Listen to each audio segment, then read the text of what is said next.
சந்திரன் மூலியமாக ஒரு சில ராசிகள் ஜாக்பட் அடிக்க போகுது. பலன்கள் மிக அபரீதமாக இருக்கும். அதாவது எதிர்பாராத பண வரவு, நீண்ட நாள் பிரச்சனை, எதிர்பாராத பணம், கட்டு பணம், வராத பணம் திடீர்னு நம்ம கைக்கு வரும் அப்படி.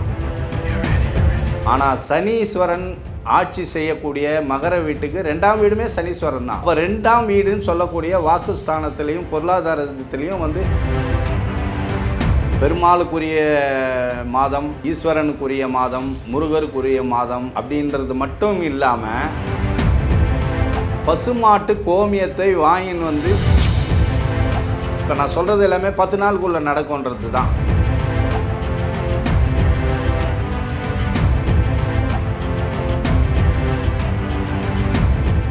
ரியல் ஒன் ஆன்மீக நேயர்களுக்கு வணக்கம். இன்று மாசி பௌர்ணமி தினத்தை முன்னிட்டு உங்கள் அனைவரையும் சந்திப்பதில் மிகவும் மகிழ்ச்சி அடைகிறேன். கடகத்தில் சந்திரன் இருக்கும் பொழுது இந்த பர்டிகுலராக மாசி மாதத்தில் இந்த மகம் தினம் அப்படின்னு சொல்லக்கூடிய நாளில் சந்திரனால, அதாவது கோச்சார பலன்கள் அப்படின்னு சொல்லக்கூடிய சந்திரன் மூலியமாக ஒரு சில ராசிகள் ஜாக்பட் அடிக்க போகுதுன்றதை பற்றி தான் நம்ம இப்போ பேச போகிறோம். அப்படி பார்த்தீங்கன்னா கடகத்தில் இருந்து நமக்கு 7ஆம் பார்வையாக வரக்கூடிய மகர ராசி, அதற்கு முன்னாடி தனுசு, அதற்கு அடுத்து கும்பம். இந்த 3 வீட்டை பற்றி தான் நம்ம பர்டிகுலராக இப்போ பேச போகிறோம். அதாவது ஒரு வீட்டில், ஒரு வீடுன்னு சொல்லக்கூடிய ஒரு கட்டத்தில் ஒரு கிரகம் அமர்ந்து பலன் கொடுக்கும்போது அந்த டிகிரி வைஸ் நீங்கள் பலன் எடுத்தீங்கன்னா 3 வீட்டுக்கும் பலன் போகும்.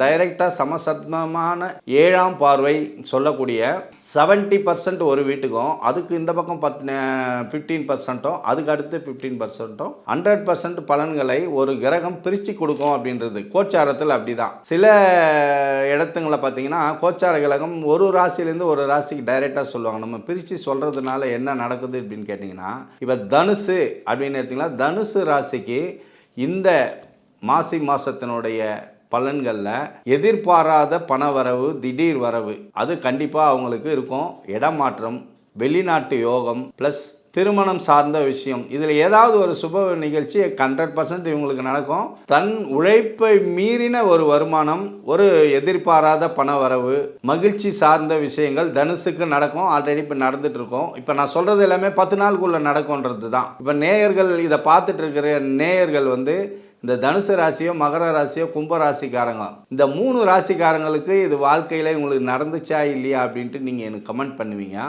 அதுக்கு அடுத்து பார்த்தீங்கன்னா மகர ராசி. மகர ராசிக்கு இந்த மாதத்தில் முதல் பகுதியிலேயே இடமாற்றம் 100% இருக்குது.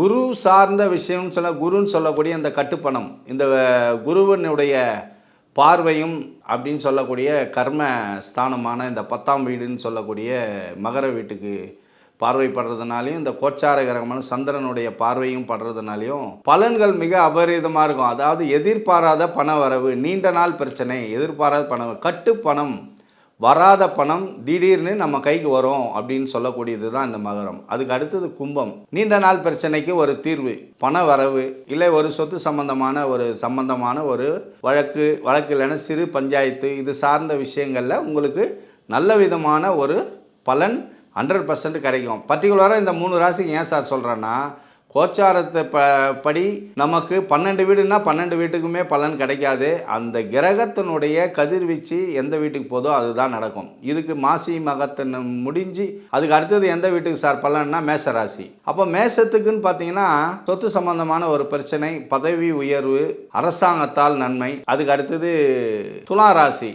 இது நான் சொல்கிறதெல்லாம் பர்சன்டேஜில் கம்மியாக வரும். மொதல் 3ல் தனுசுக்கு ஃபஸ்ட்டு, செகண்டு மகரம், 3வது கும்பம், பர்சன்டேஜ் வச்சு பிரியும். அதுக்கு அடுத்தது பார்த்தீங்கன்னா மேசராசி. மேசராசிக்கு அடுத்தது பார்த்தீங்கன்னா துலாமில் 5வது இடத்துல இருக்குதுன்னு வச்சுங்க. அப்போது இதெல்லாம் கனெக்ட் பண்ணி நம்ம எதுக்கு சொல்கிறோம் அப்படின்னு கேட்டிங்கன்னா, தனுசுக்கு அடுத்தது மகரம் இருக்குது. இப்போ மகரத்தில் அதிபதி சனி, அதுக்கு அடுத்தது கும்பத்துக்கு அதிபதி சனி. ஸோ 12 வீட்டுங்களையே மிகவும் சிறப்பு வாய்ந்தது இந்த மகர ராசி எடுத்திங்கன்னா, மகர ராசிக்கு அதிபதி சனின்னு சொன்னேன் இல்லையா. அப்போ அந்த சனி என்ற கிரகம் 2ஆம் வீடான கும்பத்தில் அமர்ந்திருக்காரு. அப்போது எந்த ராசிக்கும் இல்லாத ஒரு சிறப்பு 2ஆம் வீடு அப்படின்னு சொல்லக்கூடிய கும்ப தான் சனி அமர்ந்திருக்காரு. வேற எந்த ராசிக்குமே அந்த ஒரு சிறப்பு வாய்ந்த ஒரு பலன் கிடையாது. ஏன்னா கும்பம் எடுத்தீங்கன்னா கும்பத்துக்கு 2ஆம் வீடு குரு, தனுசுக்கு 2ஆம் வீடு மகரம், அதே மாதிரி மேஷத்துக்கு 2ஆம் வீடு ரிஷபம், அப்படி வருது. ஆனால் சனீஸ்வரன் ஆட்சி செய்யக்கூடிய மகர வீட்டுக்கு 2ஆம் வீடுமே சனீஸ்வரன் தான். அப்போ 2ஆம் வீடுன்னு சொல்லக்கூடிய வாக்குஸ்தானத்திலையும் பொருளாதாரத்திலையும் வந்து சனி பகவான் அமர்ந்திருக்கிறதுனால தன்னுடைய வீடான சனி பகவான் மகரத்துக்கும் கும்பத்துக்கும் இந்த 2 வீட்டுக்குமே நன்மைகளை மற்ற கிரகங்களான வீடுகளை விட இந்த வீட்டுக்கு அபரிதமான பலன்களை கொடுப்பார். அப்போ பிரச்சனைகள் இருக்குது அப்படின்னா பிரச்சனைகள் முன்பகுதி பிரச்சனை, பின்பகுதி பலன். இதுதான். ஒரு கிரகம் 2 விதமான வேலைகள் செய்யும். முதல்ல பிரச்சனை கொடுத்தா 2வது அதற்குண்டான பலன்களை கொடுக்கும். அப்படி இல்லை முதல்ல பலன் கொடுத்துச்சுன்னா 2வது அந்த பலனை மறுபடியும் நம்ம ஜாதகர்களாகி நாம் எதிர்பார்க்கக்கூடாது அப்படின்னு சொல்லக்கூடியது தான் இது. அப்போ கோச்சாரத்தை நம்ம இப்படி தான் எடுத்துக்கணும்.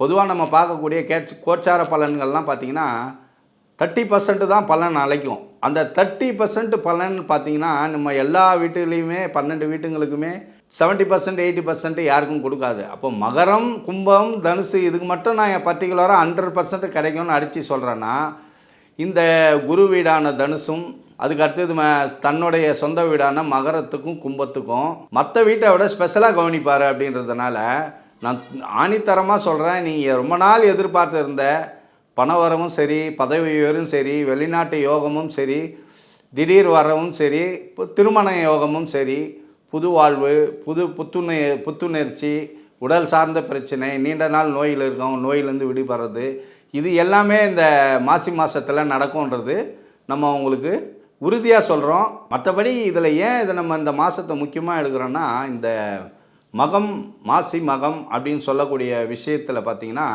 பெருமாளுக்குரிய மாதம், ஈஸ்வரனுக்குரிய மாதம், முருகருக்குரிய மாதம் அப்படின்றது மட்டும் இல்லாமல் நம்முடைய முன்னோர்கள், நம்முடைய குலதெய்வம், இவங்களுக்கு நம் குடும்பத்தில் இறந்தவங்க இவங்க எல்லாருக்கும் சேர்த்து நடக்கக்கூடியது தான் இந்த மகம்ன்றது.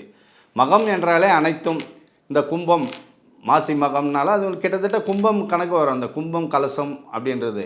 அப்போ இந்த மாதிரி இந்த மாதத்தில் எல்லா ராசிக்காரர்களுமே இந்த 12 வீட்டுக்குரியவர்களுமே என்ன பண்ணணும் அப்படின்னு கேட்டிங்கன்னா, பசுமாட்டு கோமியத்தை வாங்கின்னு வந்து வீட்டில் வச்சு இந்த தினம் தெளிக்க முடியலனாலும் வாரத்தில் ஒரு நாளாவது, இல்லை 2 நாளைக்கு ஒரு வாட்டி, 3 நாளைக்கு ஒரு வாட்டி கோமியத்தை வீட்டுக்குள்ளே தெளிச்சிட்டு சாம்பிராணி வீடு ஃபுல்லாக காமிச்சிட்டு பசுமாட்டுக்கு வாழைப்பழம், அப்படி இல்லைன்னா வேறு ஏதாவது பழங்கள் உங்களால் என்ன முடியுமோ அந்த பசுமாட்டுக்கு உங்கள் கையால் கொடுங்க. நீங்கள் கொடுத்துட்டு வந்துட்டு அப்புறமா கொடுங்கன்னெலாம் வேண்டாம்.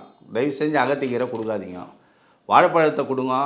இன்னும் சிறப்பு வாய்ந்த விஷயம், இன்னும் உங்களுக்கு நல்ல பலன் கிடைக்குன்னா சப்பாத்தி விடுங்க. சப்பாத்தியில் வெல்லம் வச்சு பசுமாட்டுக்கு உங்கள் கையால் ஓட்டினீங்கன்னா உங்களுடைய பலன் மிகவும் சிறப்பாக இருக்கும்.